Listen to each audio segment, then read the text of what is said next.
பிரியமானவர்களே, ஆண்டவராகிய இயேசு கிறிஸ்துவின் நாமத்தினாலே எங்களது இயேசுவின் அற்புத ஊழிய சபையின் சார்பாக கிறிஸ்துமஸ் நல் வாழ்த்துக்களை தெரிவித்துக் கொள்கிறோம். இந்த மாதம் முழுவதுமாக உலகம் முழுவதும் இயேசு கிறிஸ்துவுடைய பிறப்பை மிக சிறப்பாக கொண்டாடி கொண்டு வருகிறார்கள். ஒருவருக்கொருவர் பரிசுகளை அனுப்பி கொண்டும் புத்தாடைகளை அணிந்து கொண்டும் இனிப்புகளை வழங்கி கொண்டும் சந்தோஷமாக இந்த பிறப்பின் நாட்களை கொண்டாடுகிறார்கள். பிதாவாகிய தேவன் தம்முடைய ஒரே பேரான குமாரனாகிய இயேசு கிறிஸ்துவை இந்த உலகத்திற்கு பிள்ளையாக பிறக்க செய்தார். அதனுடைய நோக்கம், ஆண்டவராகிய இயேசு கிறிஸ்து இந்த உலகத்தில் இருக்கிற எல்லா மனிதனுடைய பாவங்களையும் மன்னித்து அவர்களை ரட்சிக்க வேண்டும் என்பது அவருடைய நோக்கமாக இருந்தது. இதை குறித்து தேவதூதன் யோசேப்பிடத்தில் சொல்லும்போது, மரியாள் ஒரு குமாரனை பெறுவாள், அவருக்கு இயேசு என்று பெயரிடுவாயாக, ஏனெனில் அவர் தமது ஜனங்களின் பாவங்களை நீக்கி அவர்களை ரட்சிப்பார் என்று சொல்லி யோசேப்பிடத்தில் சொல்லியிருந்தார். அது மாத்திரமல்ல, ஆண்டவராய் இயேசு கிறிஸ்து லேவி என்கிற ஒரு மனிதனுடைய வீட்டுக்கு போகும்போது அந்த லேவி இயேசுவுக்கு நல்ல ஒரு விருந்து செய்திருந்தார். இதில் அநேக ஜனங்கள் வந்து கலந்து கொண்டார்கள். அப்பொழுது சிலர் ஆண்டவராய் இயேசு கிறிஸ்து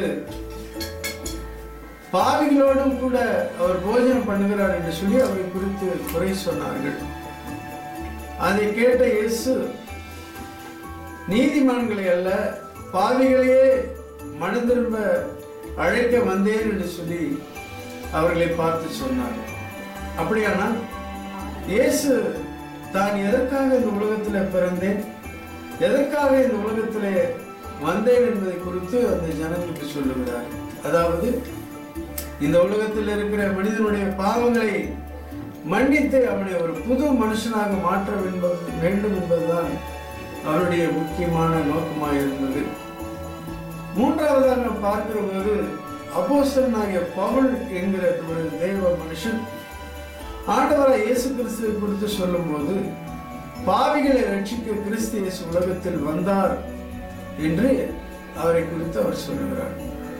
அப்படியானால் இதிலிருந்து நாம் பார்க்கும்போது இயேசு கிறிஸ்து இந்த உலகத்தில் பிறந்ததன் நோக்கம், இயேசு இந்த உலகத்திற்கு வந்ததன் நோக்கம், இயேசு கிறிஸ்துனுடைய பிதாவாகிய தேவன் அவரை இந்த உலகத்திற்கு அனுப்பியதன் நோக்கம், இந்த உலகத்தில் இருக்கிற எல்லா மனுஷனுடைய பாவங்களை மன்னித்து அவரை ரட்சிக்க வேண்டும் என்பதுதான்.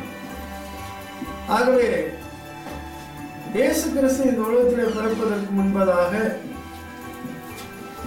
இந்த உலகத்தில் வாழ்ந்த மக்கள் தங்களுடைய பாவங்களுக்கு பரிகாரமாக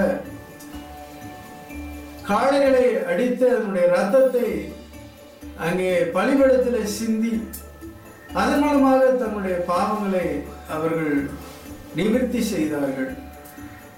ஆனால் இயேசு கிறிஸ்து வந்த பிறகு, இந்த உலகத்தில் அவர் பிறந்த பிறகு, அவர் அங்கே பிறந்து வளர்ந்து அவர் 3.5 வருடங்கள் ஊழியம் செய்து அதற்கு பிறகு அவரை சிலுவையில் அறைந்தார்கள். சிலுவையிலே அவருடைய இரத்தமானது சிந்தப்பட்டது. அந்த சிலுவையிலே சிந்தின இரத்தத்தினாலே நம்முடைய பாவங்கள் எல்லாம் அவர் கழுவி சுத்திகரித்து நம்மை பரிசுத்தமாக்கினார். ஏனென்றால் வேதம் சொல்லுகிறது, இரத்தம் சிந்துதல் இல்லாமல் பாவ மன்னிப்பு இல்லை என்று சொல்லி. யோவான் என்ற ஒரு தேவ மனுஷன் சொல்லுகிறார், இயேசு கிறிஸ்துவின் இரத்தம் சகல பாவங்களை நீக்கி நம்மை சுத்திகரிக்கும் என்று சொல்லி. ஆகவே ஆண்டவராய் இயேசு கிறிஸ்து சிந்தின அவருடைய இரத்தத்தை கொண்டு நம்முடைய எல்லா பாவங்களையும் அவர் நீக்கி நம்மை சுத்திகரிக்கிறார். அதற்கு நாம் செய்ய வேண்டிய ஒரே ஒரு முக்கியமான காரியம் என்னவென்றால், அவருடைய பாதத்தில் வந்து நம்முடைய பாவங்களை அறிக்கை செய்யும் போது நம்முடைய பாவங்களை நீக்கி அவர் சுத்திகரித்து நம்முடைய எல்லா பாவங்களிலிருந்தும் நமக்கு விடுதலை தருகிறவராக இருக்கிறார். ஆகவேதான் நீதிமொழிகளில் சொல்லும்போது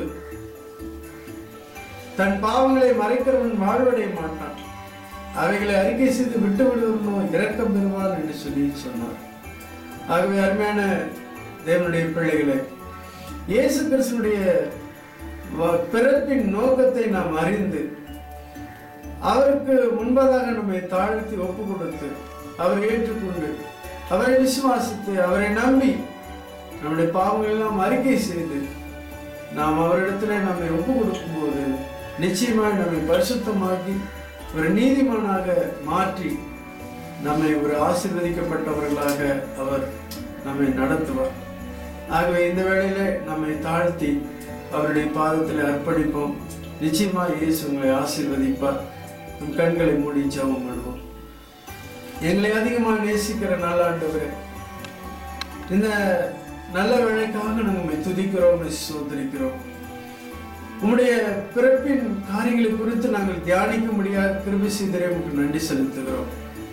எதற்காக பிதாவாகிய தேவனானவர் உம்மை இந்த உலகத்துல மனுஷனாக படைத்தார், உருவாக்கினார், பிறக்க செய்தார் என்பதை குறித்து நாங்கள் அறிந்து கொள்ள நீ உதவி செய்தரை உங்களுக்கு நன்றி செலுத்துகிறோம். நாங்கள் ஆண்டவரை அதை உணர்ந்து உம்முடைய இரத்தத்தினாலே எங்களுடைய பாவங்கள் கழுவப்படுகிறது, சுத்திகரிக்கப்படுகிறது என்பதை உணர்ந்து நாங்கள் ஒவ்வொரு நாளும் எங்களுடைய பாவங்களை அறிக்கை செய்து விட்டு ஒரு பரிசுத்தமான வாழ்க்கை வாழுகிறவர்களா இருக்க எங்களுக்கு கிருபை செய்துள்ளபடியாக நாங்கள் ஜெபிக்கிறோம். தொடர்ந்து நீர் எங்களை ஆசீர்வதிப்பீராக. இதை கேட்டுக்கொண்டிருக்கிற ஒவ்வொருவரையும் நீர் ஆசீர்வதிக்கும்படியாக நாங்கள் ஜெபிக்கிறோம். உம்மை ஏற்றுக்கொண்டு உமக்காக ஜீவிக்க உதவி செய்வீராக. இயேசு கிறிஸ்துவின் நாமத்தினாலே ஜெபிக்கிறோம் எங்கள் ஜீவனுள்ள நல்ல பிதாவே. ஆம் அருமையானவர்களே, ஆண்டவராய் இயேசு கிறிஸ்து உனக்காக எனக்காக தான் இந்த உலகத்தில் பிறந்திருக்கிறார். ஆகவே அவரை ஏற்றுக்கொண்டு அவருக்கு பிரியமான பிள்ளையாக இருங்க. நிச்சயமாக கர்த்தர் உங்களை ஆசீர்வதிப்பார். மறுபடியுமாக எங்களுடைய இயேசுவின் அற்புத ஊழிய சபையின் சார்பாக உங்களுக்கு எனது கிறிஸ்துமஸ் நல்வாழ்த்துக்களை தெரிவித்துக் கொள்கிறேன்.